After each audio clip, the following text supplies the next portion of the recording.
Halo guys, lanjut lagi kita Battle to the Heaven. Kekuatan semacam apa yang bisa mengalahkan dua musuh yang setara? Gumam Xiaoyan saat perasaan mendidih tiba-tiba melonjak di matanya. Xiaoyan perlahan membuka matanya setelah menghancurkan segel darah petir. Dia menghela napas lega, sepertinya telah melepaskan beban berat. Tepat ketika ia akan pergi keluar dari gua, suara gemuruh yang keras tiba-tiba terdengar dari luar. Getaran yang hebat menyebabkan bagian dalam gua menjadi goyah. "Xiaoyan, cepat keluar!" teriak Chen Yun.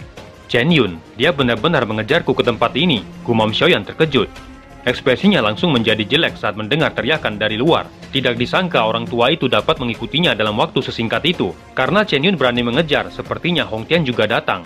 Kemungkinan masalah hari ini tidak akan berakhir dengan baik. Namun ketika pikiran itu melintas, sebuah suara tiba-tiba terdengar di benak Xiaoyan. "Anak kecil, tak disangka aku menemukanmu dalam suasana yang menyedihkan ketika aku bangun. Ini benar-benar berkah bagiku," kata Tianhuo dengan nada bercanda. "Pak Tua Yao," Gumam Xiaoyan berseru saat mendengar suara yang akrab ini. Sukacita yang sulit disembunyikan melonjak ke matanya.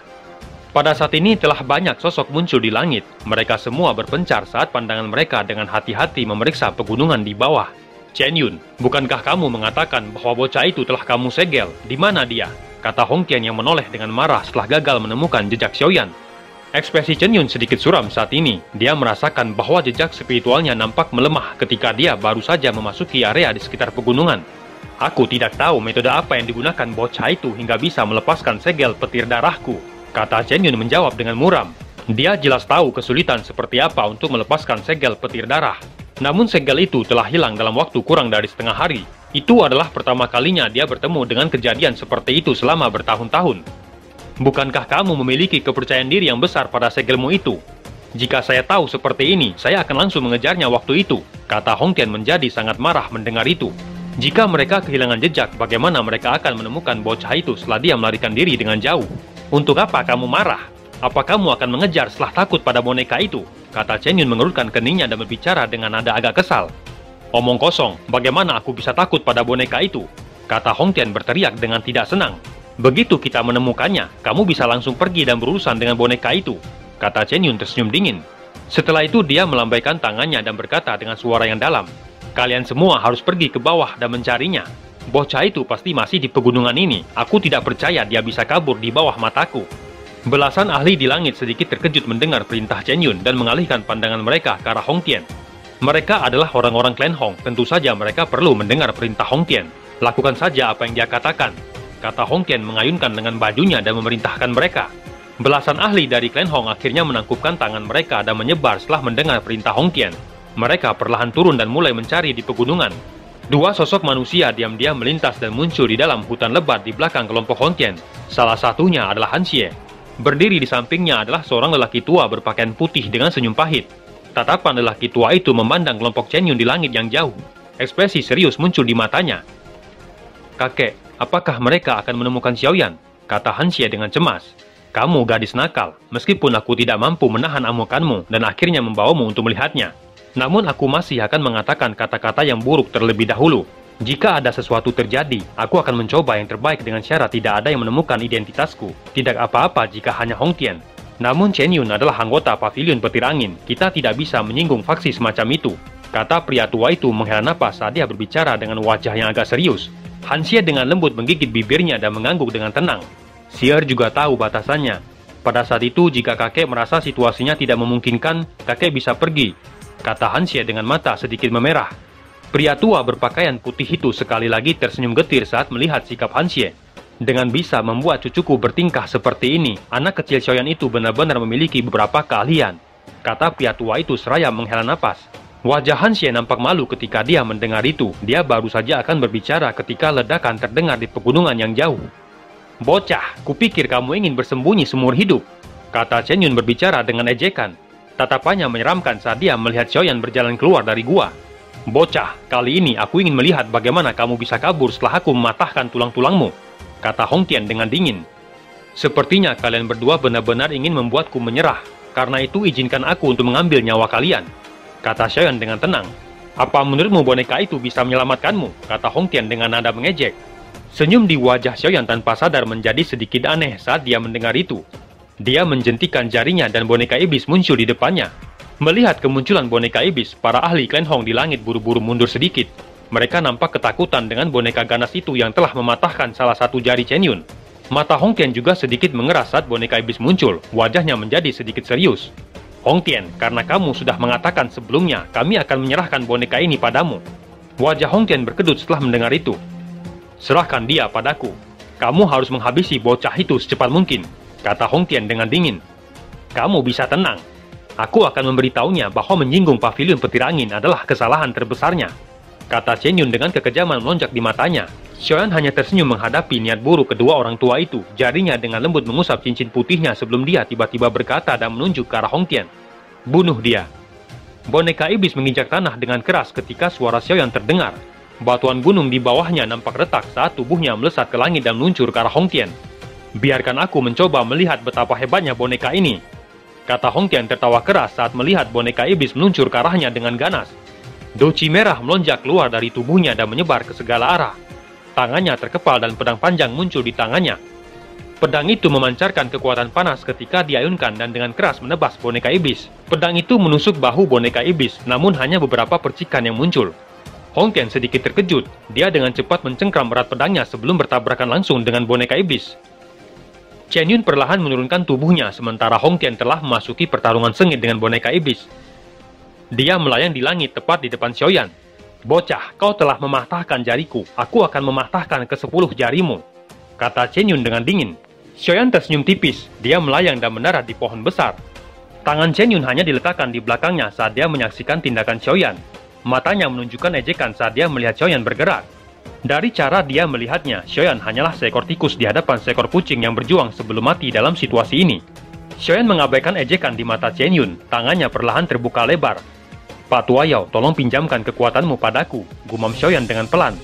Sesaat kemudian, cincin putih di jari Xiaoyan bergetar dengan lembut. Dalam sekejap, kekuatan spiritual yang sangat kuat bergerak di sepanjang tangannya dan dengan liar melonjak ke dalam dirinya. Ruang di sekitarnya tiba-tiba perlahan menjadi terdistorsi saat Douqi mengerikan memasuki tubuhnya. Douqi yang megah berdesir di sekitar tubuh Xiaoyan sementara seluruh pegunungan bergetar di bawah Douqi yang menakutkan ini. Chen Yun dan Hong Tian merasakan kebodohan sesaat di dalam kepala mereka begitu Douqi mengerikan ini muncul. Kejutan yang sulit ditahan segera melonjak di hati mereka. Xiaoyan perlahan meninggalkan puncak pohon dan menggantung di langit. Cahaya putih di matanya bahkan menjadi lebih pekat. Ia sedikit menunduk dan menatap Chen Yun yang ekspresinya berubah drastis. Apa kau tidak ingin mematahkan 10 jariku? Kata Xiaoyan. Meskipun suara itu tidak keras, tetapi tekanan yang keluar dari jiwanya menyebabkan Chen Yun nampak bergetar. Apa yang telah dilakukan bocah ini? Mengapa dia tiba-tiba menjadi begitu kuat? Melihat Douqi-nya, kemungkinan dia memiliki kekuatan bintang 7 atau bahkan bintang 8 dojong. Apakah ini nyata atau tidak? Pikir Chen Yun yang ekspresinya berubah dengan cepat. Keraguan melintas di hatinya. Dia benar-benar sulit percaya bahwa Xiaoyan dapat meningkatkan kekuatannya begitu banyak dalam waktu yang singkat itu. Terlepas dari bagaimana teknik rahasia, kemungkinan akan sulit mencapai tingkat yang menakutkan seperti itu. Mungkinkah kekuatan Douqi itu hanya dangkal? Pikir Chen Yun. Matanya menjadi gelap dan serius saat dia menolak untuk percaya. Hari ini, aku akan lihat apakah kau layak menjadi lawanku, kata Chen Yun dengan kelihatan dingin melintas di matanya. Dia mengepalkan tinjunya dan gada petir muncul di tangannya. Tubuhnya bergerak dan gemuruh petir samar terdengar. Xiaoyan di langit dengan tenang melihat Chen Yun yang mulai bergerak. Sesaat kemudian tangannya tiba-tiba menghadap ke belakang dan kekuatan spiritual yang kuat melonjak sebelum menggumpal menjadi bola energi yang besar di telapak tangannya. Ia melambaikan tangannya dan bola yang membawa angin tajam segera menembak ke arah Chen Yun. Bola energi yang ditembakkan akhirnya meledak dan sosok Chen Yun muncul dengan cara yang menyedihkan sebelum dengan cepat mundur. Kejutan di wajah Chen Yun akhirnya mencapai puncaknya saat dia mundur. Serangan itu jelas memberitahunya bahwa Douqi Xiaoyan di depannya adalah yang sebenarnya. Dia menggunakan kekuatan spiritual. Apakah dia juga seorang alkemis? Namun alkemis tingkat 7 bahkan akan mengalami kesulitan untuk memiliki kekuatan spiritual yang begitu kuat. Apa latar belakang bocah ini? Pikir Chen Yun menjadi agak tidak nyaman. Namun bagaimanapun metode itu akan ada batasan waktunya. Sekarang bukan waktu yang baik melawannya. Lebih baik pergi dulu dan menunggu sampai kekuatannya melemah. Tidak akan terlambat untuk menyerang pada saat itu. Pikir Chen Yun dengan cepat menekan kekacauan di dalam Douqi-nya sebelum berteriak pada Hong Tian untuk mundur. Setelah itu dia membalikkan tubuhnya dan menggunakan gerakan 3000 petir hingga batasnya dan akhirnya berubah menjadi bayangan yang melarikan diri. Hong Tian dan anak buahnya segera berubah ekspresinya saat mereka mendengar itu. Sial, apa yang terjadi pada bocah itu? Kekuatannya telah melonjak ke tingkat seperti itu, kata Hong Tian mengutuk dengan marah di dalam hatinya. Duci agung yang merembes ke langit juga menyebabkan pikirannya sedikit bergetar. Pedangnya segera melambai membentuk penghalang di depannya yang memaksa boneka iblis mundur sebelum dengan cepat meninggalkan tempat itu. Xiaoyan tertawa dingin saat melihat Chen Yun melarikan diri. Nian membunuh melintas di matanya. Dia mengangkat tangannya dan mengarahkan ke Chen Yun sebelum tiba-tiba mengepalkannya. Ketika tangan Xiaoyan terkepal, ruang kosong yang jauh tiba-tiba menjadi terdistorsi sebelum berubah menjadi dinding spasial. Kemunculan dinding spasial menyebabkan Chen Yun tidak dapat mengelak tepat waktu sebelum akhirnya menabrak dengan keras dinding spasial itu. Kekuatan pantulan khusus dari dinding spasial segera menembaknya hingga mengguncang Chen Yun sampai darah merembes keluar dari mulutnya. Chen Yun segera pulih dan dengan cepat mendaratkan tubuhnya dan melarikan diri ke hutan. Namun sebelum bisa berlari jauh, Xiaoyan muncul di depannya dengan cara seperti kilat. Tinju kekuatan spiritual menakutkan segera meluncur ke arah Chen Yun. Ekspresi Chen Yun berubah drastis di depan tinju ini. Douqi segera melonjak keluar dari tubuhnya akhirnya membentuk penghalang petir di depannya. Namun tinju itu dengan keras menghancurkan penghalang petir dan menghantam Chen Yun hingga ia terhempas dan menabrak tanah. Tubuhnya bergesekan dengan hutan membentuk jurang yang dalam. Chen Yun akhirnya menghentikan tubuhnya dengan susah payah sebelum memuntahkan seteguk darah. Pukulan Xiaoyan telah menyebabkan dia menderita luka serius. Selain itu, kekuatan spiritual itu tampaknya luar biasa panas dan keras. Menghadapi kombinasi serangan panas dan keras ini, kondisi Chen Yun nampak sangat mengerikan. Sial, jika ini terus berlanjut, aku akan benar-benar celaka di tangan bajingan kecil ini. Aku tidak bisa terus terlibat dengannya, kata Chen Yun seraya menyeka jejak darah di sudut mulutnya. Dia baru saja akan melarikan diri ke pegunungan ketika Xiaoyan sekali lagi muncul di depannya. Xiaoyan, pavilion petir angin tidak akan melepaskanmu jika kau membunuhku, kata Chen Yun buru-buru berteriak. Hatinya terguncang saat melihat Xiaoyan mengejarnya sekali lagi. Sepertinya mereka tidak akan membiarkanku pergi bahkan jika aku tidak membunuhmu, kata Xiaoyan tersenyum dingin. Apa yang dibutuhkan untuk melepaskanku? Selama kamu mengatakannya. Sebelum Chen Yun menyelesaikan kalimatnya, Chen Yun tiba-tiba menembak ke belakang dan sepasang bola manik perak dengan kejam dilemparkan ke arah Xiaoyan. Manik perak tiba-tiba meledak menyebabkan gelombang udara yang kuat meratakan hutan sekitarnya. Chen Yun dengan cepat melarikan diri ke hutan setelah melemparkan manik petir. Namun dia tidak punya waktu untuk menghela napas lega ketika Xiaoyan sekali lagi muncul. Tendangan yang berisi kekuatan spiritual dengan kejam menghantam kepala Chen Yun hingga ia terhempas dan menghancurkan pohon-pohon besar di sepanjang jalan dan memuntahkan darah. Hong Tian di langit memandang Chen Yun yang pada dasarnya tidak dapat membalas. Ekspresinya juga berubah. Ketua, haruskah kita membantunya? Kata seorang ahli ragu-ragu. Mundur, tidak perlu menghadapinya. Kekuatan anak kecil itu terlalu menakutkan. Menambahkan dengan boneka itu, kita hanya akan mendekati kematian meski kita semua melangkah maju. Kata Hong Tian memerintahkan. Setelah mengatakan itu, Hong Tian dengan tegas melambaikan tangannya dan melarikan diri tanpa ragu-ragu. Seluruh tubuh Chen Yun tertutup lumpur saat dia naik dari tanah dengan susah payah. Dia tampak sangat menderita dengan darah segar mengalir dari kepalanya. Napasnya nampak tersengal. Ruang di depannya tiba-tiba beriak dan Xiaoyan sekali lagi muncul. Apa kamu masih bisa lari? Kata Xiaoyan. Bajingan kecil, karena kau ingin membunuhku, aku akan menyeretmu bersamaku dalam kematian. Teriak Chen Yun dengan kejam. Kegilaan melonjak di wajah Chen Yun saat dia menyerang dengan marah ke arah Xiaoyan. Tubuhnya membengkak dengan cepat saat dia akan menghancurkan diri. Xiaoyan sedikit menggerukkan keningnya saat menghadapi tindakan gila dari Chen Yun. Kakinya bergerak dan tubuhnya dengan cepat terangkat ke udara. Pada saat yang sama, telapak tangannya terbuka dan benang kekuatan spasial berwarna perak bersinar dan muncul. Jurus segel spasial diluncurkan Xiaoyan. Segera ruang di sekitar Chen Yun tiba-tiba berfluktuasi akhirnya berubah menjadi penjara spasial yang membungkus Chen Yun di dalamnya. Penjara spasial baru saja dibentuk ketika tubuh Chen Yun tiba-tiba membengkak hingga tingkat yang menakutkan dan akhirnya meledak. Penjara spasial menahannya sedikit sebelum meledak menyebabkan pegunungan berguncang dengan kuat. Banyak retakan dalam yang menyebar ke sekitar pegunungan. Xiaoyan berhasil menghindari sementara serangan badai energi yang menakutkan menyebar. Tubuhnya bersinar dan muncul di langit yang jauh. Hong Tian yang telah melarikan diri dari pegunungan juga merasakan badai energi yang menakutkan. Ekspresinya seketika berubah. Orang tua itu benar-benar menghancurkan diri sendiri. Bisa memaksanya sampai sejauh itu, bocah itu benar-benar terlalu menakutkan. Pikir Hong Tian tiba-tiba merasakan sedikit kepahitan di hatinya. Jika dia tahu bahwa bocah itu akan sangat merepotkan untuk dihadapi sejak awal, dia pasti tidak akan terlibat jauh dengannya.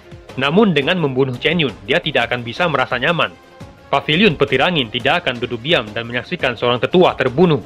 Pikir Hong Tian saat kilatan dingin melintas di matanya. Setelah itu dia berbalik dan pergi meninggalkan tempat itu. Orang tua berpakaian putih juga dikejutkan oleh tindakan Chen Yun. Dia segera menarik Hanxie menembus hutan pegunungan dan mendarat di puncak gunung secepat kilat. Orang tua itu benar-benar gila, kata pria tua itu. Han Xie juga dikejutkan oleh energi penghancur sampai wajahnya menjadi agak pucat. Dengan mampu memaksa Dojong mengambil jalan penghancuran diri, pemuda Xiaoyan ini benar-benar sangat menakutkan. Kata pria tua itu perlahan mengangkat kepalanya dan melihat sosok Xiaoyan di langit dari kejauhan. Apakah dia baik-baik saja? Kata Han Xie yang matanya juga menyapu ke langit. Namun dia tidak dapat melihat Xiaoyan. Apa yang bisa terjadi padanya? Segel spasial itu telah menyelamatkannya. Namun karena dia telah membunuh Chen Yun, sepertinya pavilion petir angin tidak akan tinggal diam. Mereka pasti akan mengirim orang-orangnya untuk membunuh Xiaoyan. Tangan Han Xie tanpa sadar mengepal saat mendengar itu, wajahnya menunjukkan ekspresi khawatir. Kamu tidak perlu terlalu khawatir. Anak kecil ini bukanlah orang biasa. Sepertinya akan sangat sulit untuk membunuhnya bahkan di dataran tengah. Kata pria tua itu tersenyum, kata-katanya sangat menghormati Xiaoyan. Han Xie sedikit mengangguk, tangannya menarik rambut hitam di dahinya sementara matanya yang cerah mengungkapkan pemikiran saat dia melihat ke langit. Kakak perempuannya memang benar. Orang ini memang luar biasa, bahkan sangat luar biasa sehingga sangat sedikit wanita yang bisa memeluknya. Xiaoyan di langit akhirnya membuka matanya saat gumpalan terakhir dari badai energi perlahan menghilang. Tatapannya perlahan menyapu pegunungan di bawah yang telah hancur. Dia dengan lembut mendarat perlahan berjalan ke tempat di mana Chen Yun telah menghancurkan dirinya sendiri. Sebuah lubang besar dan dalam muncul di tempat itu. Saat dia tiba di tempat di dekat lubang besar itu, sebuah pohon layu tiba-tiba bergoyang di tempat itu. Tangannya perlahan mengusap pohon yang layu itu, sementara senyuman dingin tiba-tiba terangkat di sudut mulutnya. Telapak tangannya terlempar dengan keras ke depan dan pohon yang layu itu pecah. Satu jiwa ilusi tiba-tiba melarikan diri darinya yang dengan panik dan terbang menuju ke langit. Namun sebelum bisa menjauh, ruang di sekitarnya tiba-tiba mengeras. Panah Tua Chen benar-benar licik, membiarkan tubuhmu hancur sendiri sementara jiwamu melarikan diri. Tapi sayang sekali, kata Xiaoyan tersenyum dan menatap jiwa ilusi Chen Yun. Xiaoyan, jangan bunuh aku, kita bisa bicarakan dengan benar, kata Chen Yun yang jiwanya baru saja terperangkap. Pada saat ini matanya mengandung ketakutan yang dalam. Jika jiwanya dihancurkan Xiaoyan, dia benar-benar akan tamat. Saya juga tidak ingin melakukan itu, namun kamu telah memaksaku, kata Xiaoyan seraya mengulurkan tangannya dan mencengkram jiwa Chen Yun. Bajingan kecil, pavilion petir angin tidak akan melepaskanmu, tunggu saja kematianmu, kata Chen Yun mengutuk dengan kejam. Wajah Xiaoyan tanpa ekspresi, dia segera mengencangkan tangannya dan jiwa Chen Yun tiba-tiba meledak dan berubah menjadi titik cahaya yang tersebar sebelum menghilang. Orang itu sangat berhati-hati dan tidak meninggalkan ruang sedikit pun bagi musuhnya untuk melarikan diri. Orang ini bukan orang biasa. Kata pria tua itu menghela napas dan berbicara sambil berdiri di puncak gunung. Han Xie berdiri di sampingnya dan mengedipkan matanya saat kakeknya memuji Xiaoyan. Namun dia tidak bisa menyaksikan Xiaoyan menghancurkan jiwa Chen Yun. Pak tua terlalu memujiku. Saya hanya tidak mau membiarkan masalah mengikutiku lagi, kata Xiaoyan yang tiba-tiba muncul di depan Han Xie. Xiaoyan, kata Han Xie segera berteriak kegirangan saat melihat Xiaoyan tiba-tiba muncul. Pria tua itu juga tersenyum, namun kakinya telah bergeser ke depan setengah langkah tanpa meninggalkan jejak. Ia samar-samar menghalangi Han Xie di belakangnya saat dia melakukannya. Dia telah menyaksikan Xiaoyan membunuh Chen Yun. Kemungkinan masalah ini akan membawanya banyak masalah bagi Xiaoyan jika itu menyebar. Pak tua tidak perlu terlalu berhati-hati. Aku bukanlah orang yang haus darah. Selain itu saya berhutang budi pada Nona Han Xie. Membalas kebaikan dengan dendam bukanlah sesuatu yang bisa saya lakukan, kata Xiaoyan tersenyum pelan. Orang tua itu segera merasa agak malu saat mendengar itu. Aku yang dulu bernama Han Fei, kata pria tua itu seraya menangkupkan tangannya. Xiaoyan menyapa Pak Tuahan, kata Xiaoyan menangkupkan kedua tangannya. Diriku yang dulu tidak layak menerima salam sebesar itu, kata Han Fei melambaikan tangannya sebelum kembali berkata dengan sungguh-sungguh. Kami tidak akan mengatakan apapun tentang masalah ini. Namun Hong Qian kemungkinan besar akan mengumumkannya. Pada saat itu Anda harus berhati-hati terhadap pavilion petir angin. Terima kasih atas peringatan Pak Tuahan. Karena teman muda Xiaoyan menyadarinya, aku yang dulu tidak akan mengatakan apa-apa lagi. Saya akan mengucapkan selamat tinggal di sini. Jika ada kesempatan di masa depan, saya akan datang dan mencari nasihat dari teman muda, kata Han Fei tersenyum dan menangkupkan tangannya. Xiaoyan tersenyum dan mengangguk. Kamu harus berhati-hati, kata Han Xie dengan pelan. Kamu juga harus berhati-hati, kata Xiaoyan tersenyum. Han Fei di samping tersenyum pahit di dalam hatinya saat melihat situasi ini. Dia menarik Han Xie dan bergegas menuju pegunungan yang jauh.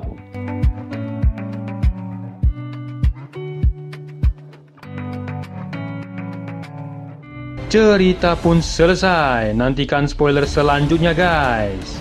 Buat yang belum subrek, dibantu subrek yo guys, biar jalan terus spoilernya. Buat yang udah subrek, mudahan dilancarkan rezekinya. See you and ciao.